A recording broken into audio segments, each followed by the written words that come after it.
집을 매매하기 위해서 계약서를 썼다가 이걸 취소하는 일이 올해 상반기에 엄청 늘었다고 하죠. 서울에서만 4천 건을 넘었다고 하고요. 이게 지난해보다 6배 늘어난 겁니다. 이 부동산 계약 취소, 이게 법적 분쟁으로 벌어지는 일도 많다고 하는데요. 슬기로운 법률 생활 시간에 한번 배워보시죠. 법무법인 길도 윤예림 변호사와 함께합니다. 안녕하세요. 안녕하세요. 윤예림입니다. 일단은 집 매매 계약서 쓰고 네. 한쪽에서 마음이 변할 수 있는 것 아닙니까? 네네. 마음대로 일단 계약을 취소할 수는 있는 거예요? 일단은 부동산 거래하기로 했는데 집주인과 구매자 둘 중에 하나가 일방적으로 계약을 취소하겠다라고 하면 네. 사실 이거는 일반적인 경우에는 불가능합니다. 법에서는 사기라든가 착오라든가 강박이라든가 부동산의 중대한 하자라든가 일정한 사유가 존재하는 경우에는 예외적으로 취소가 가능한데 이것이 또 서로 간의 상황에 대한 판단이 좀 다르기 때문에 법정 분쟁으로 갈 수 있는 여지가 많습니다. 하지만 결론적으로는 일반적인 경우에는 단순한 변심으로 인한 계약 취소는 매우 어렵습니다. 기본적으로는 계약은 이행해야 한다라는 게 네. 기본값이라는 거네요. 실제로 원룸으로 허가를 받고 투룸으로 불법 증축을 해서 지은 빌라를 분양받은 사례에서 분양계약 해제를 할 수 있도록 하는 판결이 있는 이런 경우들은 있습니다. 네. 근데 사실 기능상의 문제도 없고 계약 전에 알려야 될 고지 의무도 잘 고지했고 정말 일반적인 거래다. 라고 했을 때 양측 일방에서 단순한 변심으로 인한 계약 취소는 불가능합니다. 자, 그러면 갑자기 일단 계약이 취소됐다고 치고 한쪽에서는 그러면 그 이사 날짜 맞춰서 잔금계 여러 가지 다 준비를 해놨을 것 아닙니까? 네네. 계약금도 계약금이고 여러 가지 정신적인 피해 보상도 필요할 수 있겠고 이걸 다 어떻게 요구할 수 있을까요? 이거 계약이 어느 단계에 왔느냐에 따라 다릅니다. 네. 계약서에 도장을 찍기도 전에 집주인께서 팔려는 의사를 거두시는 경우들 있잖아요. 요즘에 매물 내놨다가 집 보여주고 매물을 거둔다 이런 표현 많이 쓰시는데 그거는 이제 계약서 도장 찍기 전이니까 사실 실제로 집을 보여주고 거래 대금까지 정리를 하다가 나 이제 이 집 안 팔래요. 라고 하면은 사실 이런 어쩔 수는 없는 네. 일입니다. 계약이 성립되기 전이니까요. 네. 근데 만약 계약서에 도장도 찍고 계약금도 준 상황이라면 집주인이 계약을 해지하기 위해서는 기존 계약금의 2배를 위약금으로 지불하면서 계약을 파기할 수는 있습니다. 결국 일방적으로 계약을 파기하겠다라고 하면 그에 대한 손해배상금까지 모두 포함해서 계약금의 2배를 지급하고 계약을 해지할 수밖에 없는 것입니다. 계약금의 2배를 주고 네, 예. 이는 민법에도 규정이 되어 있고 사실 계약서 쓸 때 우리 다 기본적으로 계약금은 이러한 2배를 주고 2배를 상환하고 계약을 취소할 수 있다. 내지는 계약금을 몰취하고 계약을 취소할 수 있다라는 부분들이 규정되어 있기 때문에 사실 이 부분에 대해서는 큰 논쟁은 없는 부분이고요. 네. 근데 또 중도금까지 지급한 경우가 있잖아요. 그럼 법적으로는 계약을 해지할 수 없습니다.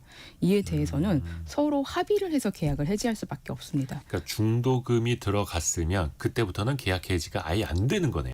그러니까 아까 말씀드린 것처럼 사기라든가 강박이라든가 이때 정말 집을 사용할 수 없을 정도의 중대한 하자가 발견되었다든가 이런 사안이 있다면 계약을 취소할 수는 있지만 그냥 의사에 따라서 계약을 해지할 수는 없고 서로 합의해서 계약을 해지하자 이런 방법이 있을 수 있겠습니다. 그래서 이럴 때는 계약금을 2배를 주든 3배를 주든 아예 계약을 해지할 수 없다라고 보시면 될 것 같습니다. 그래서 집값 급등할 때는 집 사시려는 분들이 계약금 지급하고 얼마 지나지 않아서 중도금 일부까지 먼저 지급해버리는 경우들도 꽤 있습니다. 계약금만 줬을 때는 계약금 2배 주고 취소할 수는 있지만 중도금이 들어갔으면 아예 취소가 불가능. 네. 그러니까 중도금, 이행을? 잔금 들어가면 아예 취소가 불가능합니다. 근데 또 반대의 경우도 있을 수 있어요. 계약금은 냈는데 왜 중도금이랑 잔금도 날짜를 계약서에 정해서 쓰지 않습니까? 네. 근데 그 날짜까지 중도금을 안 주고 있어요. 네. 그러면 집을 팔려는 사람 입장에서는 언제까지 기다릴 수 있는 겁니까? 언제까지 기다려야 돼요? 이게 언제까지 기다려야 된다라는 그 부분보다는 의사 표시를 통해서 이행을 최고해야 됩니다. 그러니까 이 이행의 최고라는 부분은 상대방에게 계약을 이행하도록 말을 해주고 의사 표시를 해주고 거기에 대한 이행의 촉구를 하고 거기에 대한 답변이 어떻게 오느냐에 따라서 좀 달라질 것 같아요. 오늘이 이제 9월 8일이면 네. 중도금 원래 9월 8일 주기로 한 거 만약에 못 주셨으니 일주일의 말미를 드릴 테니 네네. 15일까지는 주쇼. 맞습니다. 아니면 계약 해지하겠습니다라고 뭔가를 내용 증명을 네. 해놔야 된다라는 거죠. 맞습니다. 집주인이 이런 의사표시를 하지 않고 그냥 혼자서 잔금, 중도금 안 주니까 계약 해지됐나 보구나라고 하면은 이게 나중에 손해배상까지 물어줘야 되는 상황이 올 수도 있습니다. 네, 실제 있었던 사례인데요. 이거는 임대차에 관련된 상황이었습니다. 그 전세 계약자가 계약금을 일부를 주고 나머지 계약금을 제 날짜에 주지 않았습니다. 집주인 같은 경우는 이 사람이 계약할 의사가 없구나라고 하면서 이 집을 다른 사람에게 전세를 줬습니다. 그랬더니 계약자는 소송을 제기했고요. 법원은 집주인이 이 임차인한테 집을 들어오려고 했던 임차인에게 계약금뿐만 아니라 손해배상액 전부를 다 반환해야 된다. 줘야 된다라고 판결을 한 바 있습니다. 그러니까 이행의 최고를 그러니까 뭐 2주의 기간을 정하고 뭐 2주 내에 주지 않으면 뭐 저희는 계약을 해지하겠습니다라고 하고 그 의사 표시가 도달하면 이제 그렇게 되면은 저희 이제 이 계약이 성립되지 않았구나라고 볼 수 있는데 만약에 이제 그런 내용 없이 뭐 그냥 혼자서 2주 지났으니까 이제 괜찮겠지라고 하면서 계약을 혼자 스스로 파기한다고 생각하시면은 뭐 계약금뿐만 아니라 손해배상액까지 지급을 해야 될 수도 있습니다. 그리고 그러니까 그냥 일방적으로 파기하지 말고 중도금, 잔금 언제까지 내가 기다려주겠다, 언제까지 달라라고 독촉했던 거를 문서로 남겨놔야 한다라는 거. 메시지나 전화하시는 것도 좋지만 명확하게 증거를 남기는 방식은 내용 증명이 좀 더 확실할 것 같습니다. 그러면은 당연히 중도금, 잔금 좀 늦게 냈던 사람들 그 이유로 계약이 파기되면 계약금 당연히 날리는 걸 테고요. 네네. 또 하나가 예를 들어서 지난 6.27 대책 때 뭐 수도권에서 얼마 이상 대출 금지 이런 게 갑자기 거의 뭐 긴급 대책처럼 정부가 발표하지 않았습니까? 예를 들어서 내가 계약금까지는 다 내놨는데 대출이 안 나와서 잔금을 치를 수가 없게 되는 상황. 이런 상황에서 어떻게 됩니까? 계약금 그냥 날릴 수밖에 없는 거예요? 결론적으로는 이제 이 계약을 해지하는 것은 불가능합니다. 대출을 받아 대금을 납부하겠다는 사정은 원칙적으로 집을 사시려는 분 개인의 사정입니다. 그래서 이를 이유로 계약을 뭐 취소하거나 해지할 수는 없습니다. 갑자기 정부 정책이 달라져서요. 제가 대출을 받을 수 없게 됐어요. 한 번만 봐주세요. 안 된다는 거죠. 안 됩니다. 계약은 계약이다. 네. 근데 예외적으로 이제 가능한 경우가 있을 수 있습니다. 매매 계약서에 이제 서로 이제 기본적으로 이제 적히는 이제 문자들이 있고 그 밑에 특약 사항이라고 해서 이 사람과 나 사이에 좀 중점적으로 좀 새롭게 적는 부분들이 있잖아요. 특약 사항에 대출이 안 되는 경우에는 계약을 해지할 수 있다라고 정한다면 그 계약의 근거에서 계약 해제를 할 수 있습니다. 매매 계약서에 특약 사항이 없다고 하더라도 매도인 측이 먼저 이 부동산 담보로 대출 가능하고 그거 대금 납부하시면 된다라고 안내를 한 적이 있거나 매수인이 이제 매매 대금 좀 일부는 대출을 받아서 납부하겠습니다라고 이야기를 하고 이 부분을 입증할 수 있으면 계약을 해지할 수도 이런 사정이 변경되었다는 부분들을 들어서 계약을 해지할 수도 있는 부분들이 있습니다. 그래서 2016년에 뭐 지방 법원에서 이와 같은 이유로 매매 계약 취소를 인정한 바가 있습니다. 다만 이거는 그러면 계약서에 좀 그거를 써놔야 된다라는 거예요. 네네. 그래서 이제 대화한 내용도 좀 많이 가지고 있어야 되고 뭐 문자 메시지, 뭐 녹취 파일 이런 것들로 이제 이런 부분들의 의사를 많이 밝혀놓고 이러한 부분들을 상대방이 인정하고 이해한 상황에서 계약이 되었다라는 부분들이 보여지면 계약이 취소될 수도 있는데 매우 제한적이기 때문에 사실 저희가 이런 부분까지 예측하면서 증거를 만들기는 좀 어렵습니다. 근데 이제 어제도 부동산 정책 발표된 걸 보면 1주택자 전세대출 2억 원까지로 이제 낮추는 그런 대책도 나왔잖아요. 그러니까 하도 이렇게 변하다 보니까 계약서를 쓰실 때 좀 꼼꼼하게 정부 정책 때문에 대출이 안 나올 경우에는 어떻게 좀 계약을 모를 수 있다 이렇게 특약을 서로 남깁시다 하는 것도 좀 관행적으로 생기지 않을까라는 생각도 들고요. 또 하나가 요즘에 그 계약금 내기 전에 공인중개사 사무실에서 가계약금이라도 좀 걸고 가세요라는 경우 있잖아요. 다른 팀이 또 보러 오기로 했습니다. 이런 식으로. 이 가계약금은 꼭 줘야 하는 건지 또 이게 효력이 실제로 있을까요? 꼭 민법에 계약금이라는 개념만 있고 가계약금이라는 개념은 없습니다. 근데 현실적으로 실거래에서 가계약금 많이들 내고 계시잖아요. 뭐 하다못해 조그만 월세방을 계약하더라도 가계약금 요청하시는 경우가 많으세요. 근데 가계약금은 정하기 나름이지만 매매 대금의 10%가 계약금으로 정하고 있고 그럼 가계약금은 계약금의 10%에서 20% 정도로 정하고 있습니다. 1억짜리 집을 산다라고 하면은 집의 계약금은 1,000만 원, 가계약금은 뭐 100에서 200만 원 정도로 정하면서 이제 이제 증거금 형식으로 내지는 어떤 계약을 완성하겠다라는 의사의 표시로 좀 내는 경우가 있습니다. 네. 뭐 계약금이나 가계약금 다 모두 다 꼭 내야 하는 것은 아니고 서로의 의사를 확실하게 하는 개념으로 사용하는 것이고 이 부분도 서로 정하기에 나름입니다. 뭐 서로 계약금을 두자, 가계약금을 두자, 이 금은 어느 정도로 지급하자 이러한 부분은 서로 정하기에 따라 다르기 때문에 뭐 계약금이 훨씬 적을 수도 있고 가계약금이 좀 더 많아질 수도 있고 이 부분은 서로 정하기 나름입니다. 그럼 이제 중요한 거는 만약에 계약을 그러니까 실제 계약서까지 안 썼을 때 네. 가계약금을 돌려받을 수 있느냐 이거잖아요. 네네. 이게 가계약금 같은 경우는 전체 계약금의 일부잖아요. 그래서 가계약금을 이제 서로 계약을 해지할 때 뭐 2배 상환하거나 몰취하기로 했던 약정이 있는지가 일단 좀 중요합니다. 네.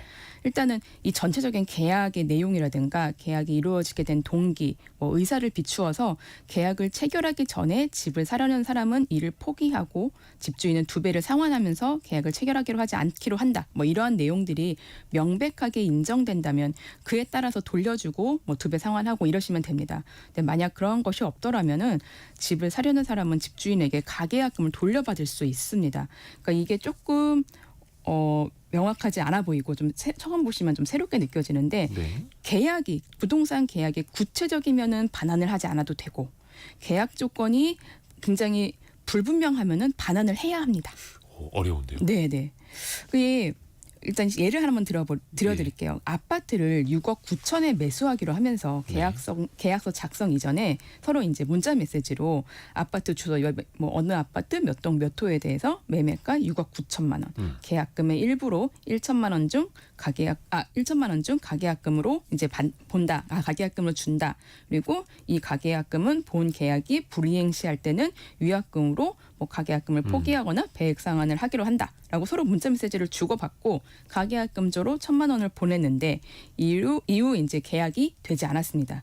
이에 대해서 법원은 이 가계약금을 줄 당시에 뭐 잔금일이 언젠지 부동산 인도일이 언젠지 계약서를 언제 작성하기로 했는지 이러한 부분이 정확하게 적히지 않고 불분명하다. 그래서 가계약금을 집주인은 돌려줘야 된다라고 판단한 바가 있습니다. 이게 좀 어렵네요. 네. 그러니까 그 계약 내용에 따라서 판례가 달라질 수 있다. 맞습니다. 그래서 이 부분이 좀 그 법원에 가면은 굉장히 그 사실관계를 되게 잘 따져서 판단이 되고, 그러니까 단순히 가계약금은 돌려줘야 된다, 아니면 안 돌려줘야 된다 이렇게 정해진 게 아니고 그 당시의 상황들을 잘 설명을 하면은 결론이 완전히 달라질 수 있는 것입니다. 근데 사실 이게 뭐 집주인도 그렇고 세입자도 그렇고 집을 새로 사시려는 분들도 그렇고 이 부동산 거래라는 게 일생에 뭐 수십 번 있는 게 아니다 보니까 또 수년에 한 번 하는 거다 보니까 헷갈릴 수도 있는데 네네. 이 계약서도 그러면 공인중개사분들이 좀 잘 챙겨주시면 좋을 텐데 맞아요. 어떤 조건을 조금 더 잘 챙겨야 될까요?